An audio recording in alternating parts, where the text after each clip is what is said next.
गंगा तो शिव की पुत्री थी, फिर उसी गंगा जल को शिवलिंग पर क्यों चढ़ाते हैं? क्योंकि गंगा तो शिव की जटाओं से निकलती थी। क्यों लाखों कांवड़िया तपती धूप में नंगे पैर मीलों चलते हैं और अंत में जाकर उसी गंगा जल को महादेव के शिवलिंग पे चढ़ा देते हैं? कुछ लोग कहते हैं कि सनातन धर्म में मर्यादा खत्म हो गई है और कुछ लोग कहते हैं कि ये बहुत बड़ा पाखंड है। लेकिन जरा रुकिए, अगर आपके दिमाग में भी ये घटिया और जहरीला सवाल घूम रहा है तो आज आपकी अज्ञानता मैं दूर करती हूँ, क्योंकि आज मैं आपकी इस गलतफहमी की धज्जियां उड़ाने आई हूँ। किसने कहा कि गंगा शिव की बेटी थी? ये कहाँ पढ़ा? ये बिल्कुल झूठ है। आखिर किस किताब, किस पुराण में ये झूठ आपने पढ़ा? गंगा शिव की पुत्री नहीं, बल्कि गंगा का जन्म ब्रह्मा जी के कमंडल से हुआ था। वे भगवान विष्णु के 52 अवतार के चरणों से प्रकट हुई थी, इसलिए शास्त्रों में लिखा है कि गंगा विष्णु पति है। अब सबसे बड़ा सवाल ये है कि वो शिव की जटाओं में कैसे आई? आखिर क्या रिश्ता है उनका शिव से?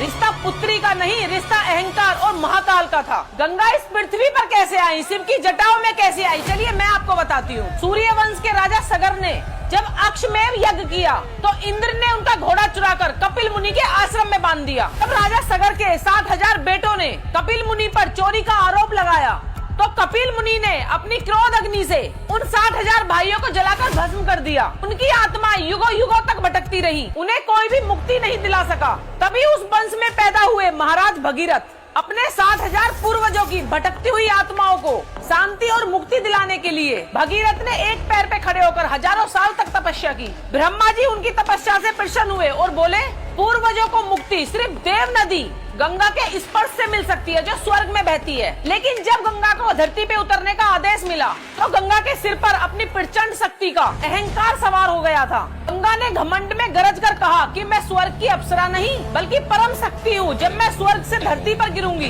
तो मेरी धारा का वेग इतना भयंकर होगा कि मैं पृथ्वी को फाड़कर पाताल में ले जाऊंगी। और तो और अगर शिव मेरा रास्ता रोकेंगे तो मैं अपने वेग से उस शिव को भी बहा ले जाऊंगी। इसी अहंकार को चूर चूर करने के लिए महादेव सामने आए। जब गंगा ने शिव को बहा ले जाने के भयंकर अहंकार के साथ स्वर्ग से छलांग लगाई तो पूरा ब्रह्मांड कांप उठा। लेकिन महाकाल ने हंसकर अपनी विशाल जटाएं खोल दी। गंगा जिस प्रचंड वेग से आई थी, शिव ने उसे अपनी एक जटा के भीतर कैद कर लिया। गंगा बहती रही, रास्ता खोजती रही और गरजती रही, लेकिन शिव की जटाओं के उस विशाल महाजाल से बाहर निकलने का उसे एक कतरा रास्ता तक नहीं मिला। शिव को बहा ले जाने का सारा घमंड, सारी ऐंठ शिव की एक लट के अंदर भस्म हो गई। जब सालों बाद गंगा का अहंकार टूटा तब भोलेनाथ ने अपनी जटा ढीली की और गंगा शांत धारा बनकर धरती पर बही।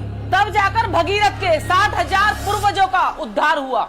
चलिए अब आते हैं उस असली सवाल पर कि कांवड़िया गंगा जल को शिवलिंग पर क्यों चढ़ाते हैं? जब समुद्र मंथन से हलाल नाम का जहर निकला तो पूरे ब्रह्मांड को बचाने के लिए शिव ने उसे अपने गले में उतार लिया। विष की उस प्रचंड अग्नि से महादेव का मस्तक तपने लगा। उस विष की भयंकर तपन को शांत करने के लिए सारे देवताओं और राक्षसों ने मिलकर गंगा जल से महादेव का अभिषेक किया था। आज भी कांवड़िए उसी नीलकंठ के प्रति आभार जताने के लिए गंगा जल चढ़ाते हैं। गंगा जल को शिवलिंग पर चढ़ाने का सीधा सा मतलब है, मैं अपने मैं को, अपने घमंड को महादेव के चरणों में अर्पित करता हूँ। जैसे गंगा का अहंकार शिव की जटाओं में जाकर खत्म हो गया था, वैसे ही भक्त कहते हैं कि हे शंभू, मेरा ये अहंकार आपके चरणों में समर्पित। इसलिए सनातन की मर्यादा पर सवाल उठाने से पहले 100 बार सोच लेना। गंगा कोई पुत्री बनकर नहीं बल्कि ब्रह्मांड की वो परम शक्ति बनकर शिव के मस्तक पर विराजमान है। इसने महादेव के विष की तपन को शांत किया था। जो शिव पूरे ब्रह्मांड के विष को अपने कंठ में रख सकते हैं, वही उस गंगा के प्रचंड वेग को संभाल सकते हैं। अगली बार जब सड़कों पर भगवा लहराए,